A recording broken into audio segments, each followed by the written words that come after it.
ચાલો નેક્સ્ટ નવું chapter start કરીએ 11th ફિઝિક્સના બીજા પાર્ટમાંથી ચેપ્ટર નંબર 9 મતલબ કે બીજા પાર્ટનું પહેલું ચેપ્ટર ક્રમ મુજબ ગણીએ તો નવમું ચેપ્ટર થાય ઘન પદાર્થના યાંત્રિક ગુણધર્મો। આ ચેપ્ટરમાં આપણે બધું ઘન પદાર્થ વિશે જ ભણવાનું છે। આ ચેપ્ટર નવમું ચેપ્ટર છે ઘન પદાર્થના યાંત્રિક ગુણધર્મો છે। 10મું ચેપ્ટર તરલનું મિકેનિક્સ છે એટલે એમાં બધી પ્રવાહી પદાર્થો વિશે ભણવાનું છે અને 13મું ચેપ્ટર તમે વાયુનો ગતિવાદ ભણી ગયા તો ઘન પ્રવાહી અને વાયુ આ ત્રણેય અવસ્થાનો અભ્યાસ આ 11th સાયન્સના બીજા પાર્ટમાં તમારે કરવાનો છે। આ ચેપ્ટર જે છે ઘન પદાર્થના યાંત્રિક ગુણધર્મો આપણે ઘન પદાર્થ વિશે તો અભ્યાસ કરવાનો છે। પદાર્થ છે ઘન પદાર્થમાં પણ ઘણા પ્રકાર છે। સ્ફટિકમય પદાર્થ, અસ્ફટિકમય પદાર્થ, ધાત્વિક ઘન, સહસંયોજક ઘન, આણ્વિક ઘન, અર્ધ સ્ફટિકમય આવા ઘણા પ્રકાર છે ઘન પદાર્થના અને આપણે ડિટેલમાં અભ્યાસ કરવાનો છે। હવે આપણે ખ્યાલ છે કે ઘન પદાર્થ છે પ્રાથમિકના ધોરણથી આપણે ભણતા આવીએ ઘન, પ્રવાહી અને વાયુ દ્રવ્યની અવસ્થાઓ। આગળના ધોરણમાં તમારે બીજી બે અવસ્થાઓ પણ ભણવાની થશે પણ આ મેઇન ત્રણને આપણે ખ્યાલ છે કે ઘન પદાર્થ સખત પદાર્થ હોય એના ઘટક કણો વચ્ચેનું અંતર ખૂબ ઓછું હોય। પ્રવાહી એ ઘન પદાર્થ કરતા નરમ છે એના અણુ વચ્ચેનું અંતર વધારે છે અને વાયુ એના અણુ વચ્ચેનું અંતર ખૂબ વધારે છે।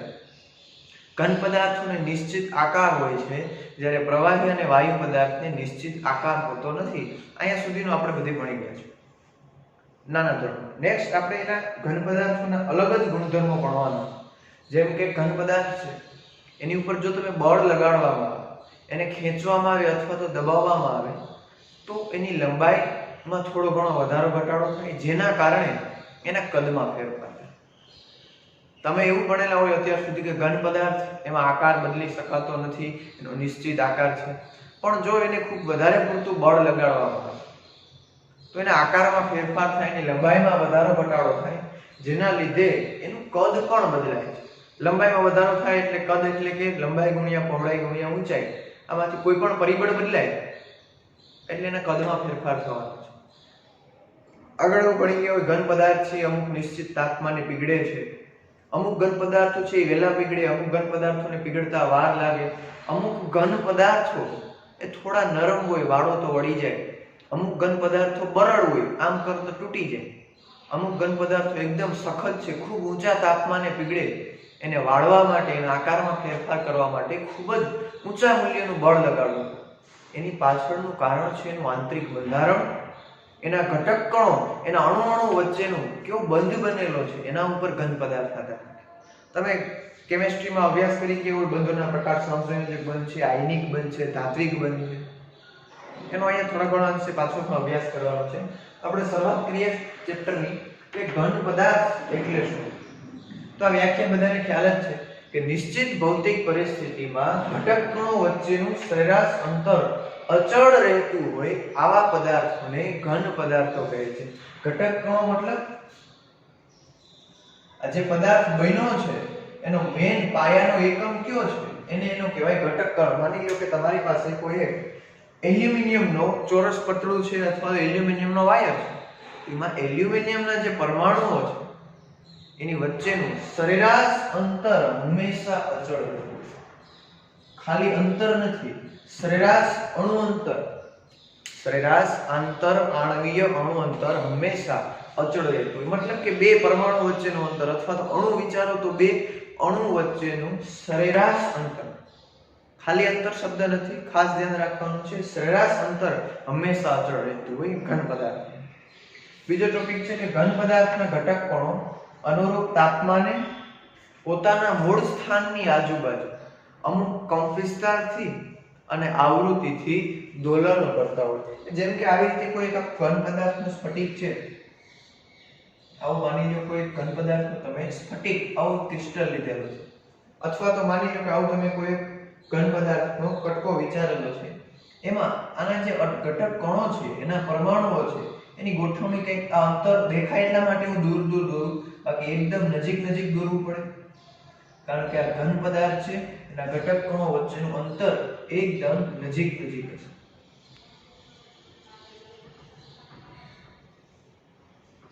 ચાલો બધા નથી દોરતો આવી રીતે આખી વ્યવસ્થિત ગોઠવણી થયેલી હોય। પ્રશ્ન પહેલા જ કીધેલું છે કે ઘટક કણો વચ્ચેનું સરેરાશ અંતર હંમેશા માટે કેવું હોય? અચળ. આ બે ઘટક કણો એના કેન્દ્રથી અંતર માપવાનું છે. આ અંતર જેટલું છે અથવા તો આ બે ઘટક કણો વચ્ચેનું અંતર આ જેટલું છે, એ અંતર હંમેશા માટે સામાન્ય ભૌતિક પરિસ્થિતિમાં, મતલબ એમનો નોર્મલ તાપમાને પડેલો છે, એની ઉપર એક્સ્ટ્રા કાંઈ દબાણ નથી, વધારાનું કાંઈ તાપમાન નથી કે એને બહારથી કોઈ બળ લગાડવામાં નથી આવતું, ત્યારે પરિસ્થિતિ છે કે નિશ્ચિત ભૌતિક પરિસ્થિતિમાં આ જે અંતર છે બે અણુ પરમાણુ વચ્ચેનું, એ હંમેશા માટે સરેરાશ અંતર છે અચળ રહેતું. હવે અહીંયા પ્રશ્ન એવો છે કે નિશ્ચિત તાપમાને પોતાના મૂળ સ્થાનની આસપાસ, માની લો કે આ જે પદાર્થ છે એનું આ મૂળ સ્થાન છે, તો આ બધા અણુ છે એ પોતાનું કંઈક તાપમાન હશે, આ સરાઉન્ડિંગ તાપમાને પડેલો હશે, મતલબ કે આ પદાર્થ પાસે પણ કંઈક તાપમાન હશે. માની લો કે પદાર્થને 23 ડિગ્રી સેલ્સિયસ તાપમાનમાં મૂકેલો છે, એનો મતલબ કે આનું તાપમાન કેટલું હશે? 23.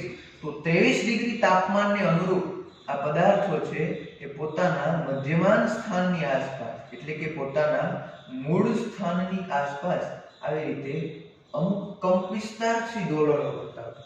અને કંપવિસ્તાર શું છે તમને ખ્યાલ છે? મધ્યમાન સ્થાનેથી કોઈ એક તરફનું મહત્તમ સ્થાનાંતર, એને કહેવાય કંપવિસ્તાર. આ બધા કણો છે એ કંપવિસ્તારથી અને અમુક આવૃત્તિથી દોલનો કરતા હોય. આમાં ઉપર નીચે પણ દોલનો થતા હોય, આવી રીતે આગળ પાછળ પણ દોલનો. આ ઘન પદાર્થના ગુણધર્મો કે કોઈ પણ નિશ્ચિત તાપમાન આવી રીતેના દોલનો ચાલુ હોય. જો તાપમાનમાં વધારો કરવામાં આવે તો એના દોલનોમાં ફેરફાર થાય, અને બાહ્ય બળ, બાહ્ય દબાણમાં વધારો કરવામાં આવે તો પણ આના દોલનોમાં ફેરફાર થતો હોય. આગળ તમે ભણશો આ દોલનના કારણે અવરોધ શબ્દ તમે 10મા ધોરણમાં ભણી ગયા હોય. તો અવરોધની પાછળનું કારણ છે ધાતુ પદાર્થના, ઘન પદાર્થના અવરોધનું આ દોલનો છે. આગળ ભણશો કેવી રીતે થાય. અને 10મા ધોરણમાં એવું ભણી ગયા હોય કે ધાત્વિક પદાર્થનું અથવા તો ધાતુનો જે તાર છે એનું તાપમાન વધારવામાં આવે તો એનો અવરોધ વધે છે. અવરોધના ગુણધર્મો હોય અવરોધ લંબાઈ સાથે સમપ્રમાણમાં, ક્ષેત્રફળ સાથે વ્યસ્ત પ્રમાણમાં અને તાપમાન સાથે સમપ્રમાણમાં છે. તો તાપમાન વધારવામાં આવે તો આના દોલનોમાં વધારો થાય. એ આગળ 12મામાં આવશે ત્યારે ભણશો કેવી રીતે અવરોધ વધે તાપમાન સાથે. પણ આ એક પરિસ્થિતિ છે કે અમુક કંપવિસ્તારથી અને નિશ્ચિત આવૃત્તિથી પોતાના મધ્યમાન સ્થાનની આજુબાજુ દોલનો કરતા હોય. અને દોલનોમાં ફેરફાર થાય ક્યારે? જો તાપમાન વધારવામાં આવે ત્યારે. આ ઘન પદાર્થની લાક્ષણિકતા. હવે હમણાં આપણે વાત થઈ ગઈ પ્રમાણે અમુક ઘન પદાર્થો છે, માની લો કે ઝીણો કોપરનો તાર છે, એને આમ વારો તો આરામથી વળી જાય. એની જ જગ્યાએ એટલી જ જાડાઈનો સ્ટીલનો તાર હોય, એને વાળવું હોય તો વધારે બળ લગાડવું પડે. એની જ જગ્યાએ ચોકને વિચારો, ચોક અથવા તો જે પેન આવે પાટીમાં લખવાની, ત્યાં તો બટકી જાય. હીરો એકદમ સખત પદાર્થ છે, એનો આકાર બદલાવો હોય, એને તોડવો હોય તો વધારે પડતું બળ લગાડવું પડે. આ કેવી રીતે પદાર્થો સખત છે, બરડ છે, નરમ છે, એની પાછળનું કારણ છે આ એના અણુઓ વચ્ચેની ગોઠવણી. તો આ અણુઓની ગોઠવણીના આધારે પદાર્થના 3 પ્રકાર પાડવામાં આવે. તો ઘન પદાર્થોના તેના બંધારણીય ઘટકો એટલે કે અણુઓ, બંધારણીય ઘટકો, એના આધારે, એની ગોઠવણીના આધારે એના મુખ્યત્વે 3 પ્રકાર પાડવામાં આવે. પહેલો પ્રકાર સ્ફટિકમય પદાર્થો, બીજો પ્રકાર અસ્ફટિકમય પદાર્થો અને ત્રીજો પ્રકાર છે અર્ધ સ્ફટિકમય પદાર્થો. આગળના લેક્ચરમાં ડિટેલમાં ભણશો સ્ફટિકમય પદાર્થોના ગુણધર્મો કયા, એની અંદર અણુ પરમાણુની ગોઠવણી કેવી રીતે થતી હોય. તમે ક્યાંક ને ક્યાંક આ ભણી ગયા હશો, જો યાદ હોય તો ક્યાંક તમે રિસર્ચ કરશો એટલે તમને મળશે. અસ્ફટિકમય પદાર્થો એટલે, અર્ધ સ્ફટિકમય પદાર્થો એટલે શું, આની આપણે આગળના લેક્ચરમાં અભ્યાસ કરશું. અને ગુણધર્મો શું છે એના. ચાલો, સ્ફટિકમય પદાર્થો, અસ્ફટિકમય પદાર્થો, આના પણ પાછા પેટા પ્રકાર પડતા હોય સ્ફટિકમય પદાર્થોના, જેમ કે સહસંયોજક ધાત્વિક ઘન, આણ્વિક ઘન, ધાત્વિક ઘન, આવા જુદા પ્રકારો પડતા હોય. એ નેક્સ્ટ લેક્ચરમાં ડિસ્કશન કરશું. એ પહેલા મેઈન પ્રશ્ન જોઈએ આપણે. પહેલો ક્વેશ્ચન છે દ્રઢ પદાર્થ એટલે શું? દ્રઢ પદાર્થ એટલે તો દ્રઢ પદાર્થ સિમ્પલ યાદ રાખવું હોય તો આમ એક શબ્દમાં આનો જવાબ યાદ રાખી લેખાય કે દ્રઢ પદાર્થ એટલે કે આકાર બદલી ન શકાય.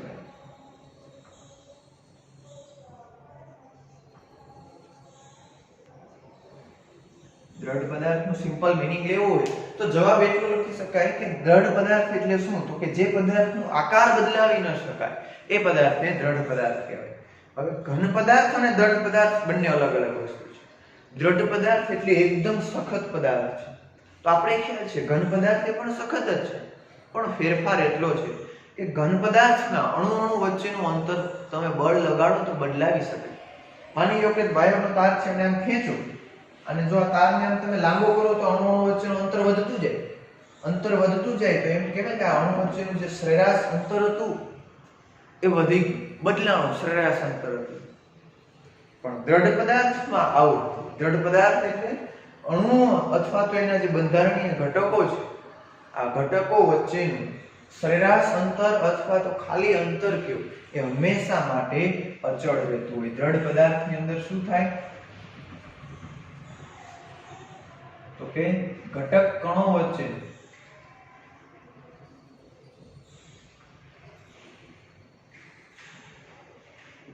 અંતર હંમેશા અચળ અથવા ટેક્સ્ટ બુકમાં શબ્દ વાપરેલો હોય અફર. અફર એટલે ફેરવી ન શકાય એવું, અને અચળ એટલે પણ હંમેશા એક સરખું રહેતું હોય, બદલે નહીં એવું. મતલબ કે ઘટક કણોનું વચ્ચેનું અંતર હંમેશા માટે અચળ હોય છે. આ દ્રઢ પદાર્થની લાક્ષણિકતા છે.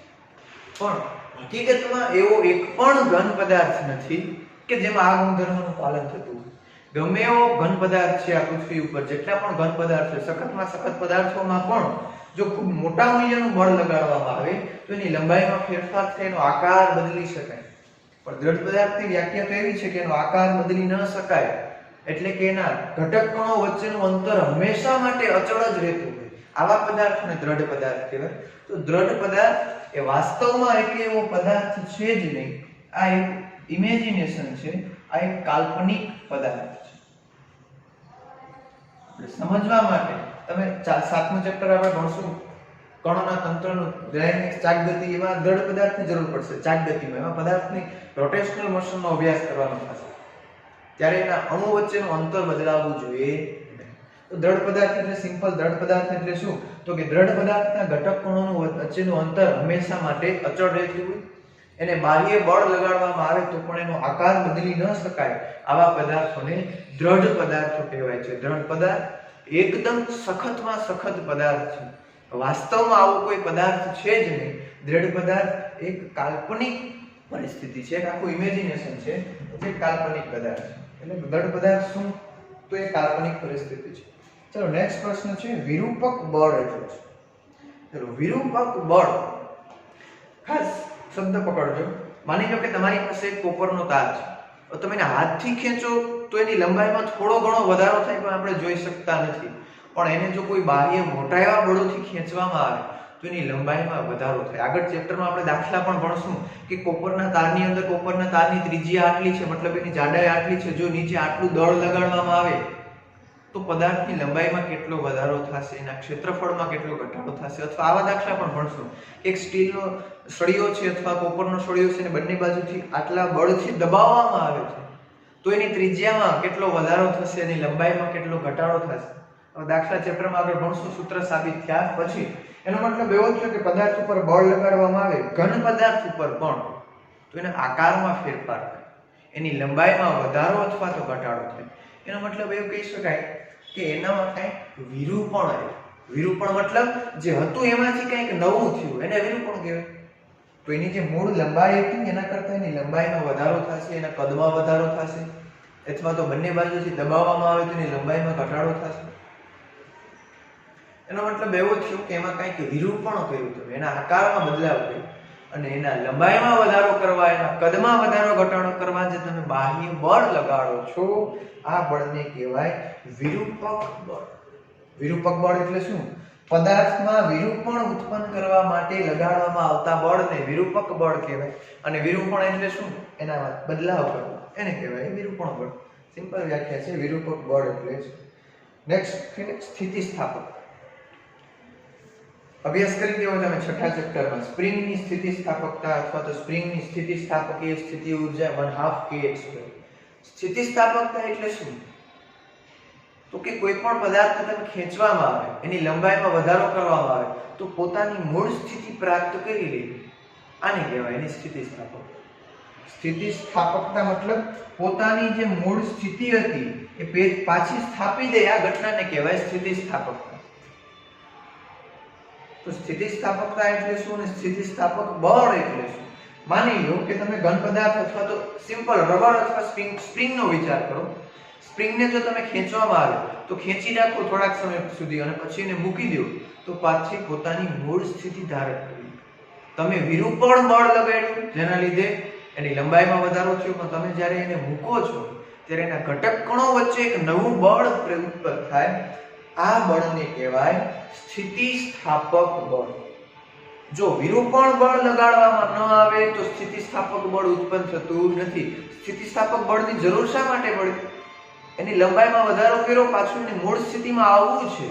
એટલે માની લો કે આ બે ઘટક કણો વચ્ચે કંઈક ને કંઈક બંધથી જોડાયેલા છે. માની લો કે આ સહસંયોજક બંધથી જોડાયેલા છે. હવે જો આની લંબાઈમાં વધારો કરવામાં આવે તો આ બે ઘટક કણો દૂર જશે. જેવા ઘટક કણો એકબીજાથી દૂર જશે અથવા તો એકબીજાની નજીક આવશે એટલે એની વચ્ચે એક નવું વધારાનું બળ ક્રિએટ થશે. એ બળને કહેવાય સ્થિતિસ્થાપક બળ. ફરી સાંભળજો, સ્થિતિસ્થાપક બળ એટલે શું? તો કે જ્યારે તમે પદાર્થ ઉપર વિરૂપણ બળ લગાડો એટલે ખેંચો પદાર્થને તો એના ઘટક કણો વચ્ચેનું અંતર વધશે, દબાવશો તેના ઘટક કણો વચ્ચેનું અંતર ઘટશે. મતલબ કે પોતાના મૂળ સ્થાનેથી જો એ ખસે તો એક નવું વધારાનું બળ ઉત્પન્ન થશે. આ બળને કહેવાય સ્થિતિસ્થાપક બળ. સ્થિતિસ્થાપક બળ ક્યારે ઉત્પન્ન થયું? વિરૂપણ બળ લગાડ્યું તો, અન્યથા સ્થિતિસ્થાપક બળ ઉત્પન્ન થતું નથી. આને કહેવાય સ્થિતિસ્થાપક બળ.